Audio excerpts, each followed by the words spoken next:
Presented by Bewafa Recording Studio, Nevada.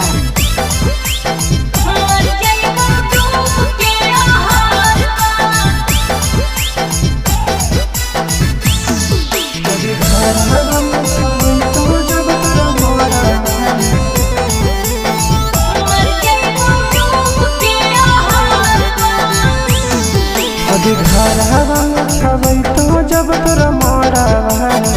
मर जइबो डूब के आहारवा अभी घरवा में छवै तो जब तोरा मारा मर जइबो डूब के आहारवा मर जइबो डूब के आहारवा सुनै गेला भरवा कान्हे पर लागी तो कहारवा मर जइबो डूब के आहारवा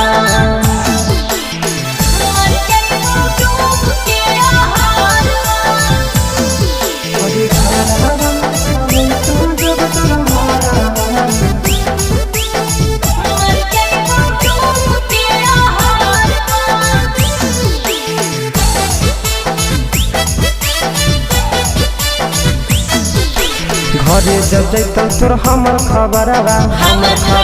गे हमर खबरवा सुनी के रोहे नहीं जंतुला भरवा गे जंतुला भरवा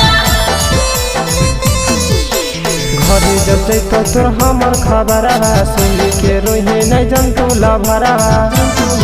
अगे बनी हम आई बपरता जानूगी तोरो ससुरा अगे सुतहला में लगता बड़ी डरवा जब जबाई तो हम छहारवा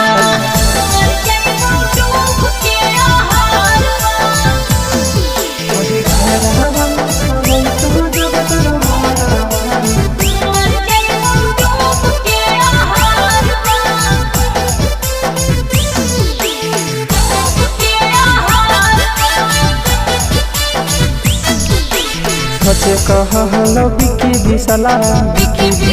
गे विकी विशाला बसले छौड़ी निकलिए बहरावा गे छौड़ी बहरावा सचे कहा हलो विकी विशाला घर से न छौड़ी निकलिए बहरावा अबे के तहनो तू पे नामी जनतारा काम नाही करत मनतारा अगे घर हवा में छवै तो जब तोरा मारा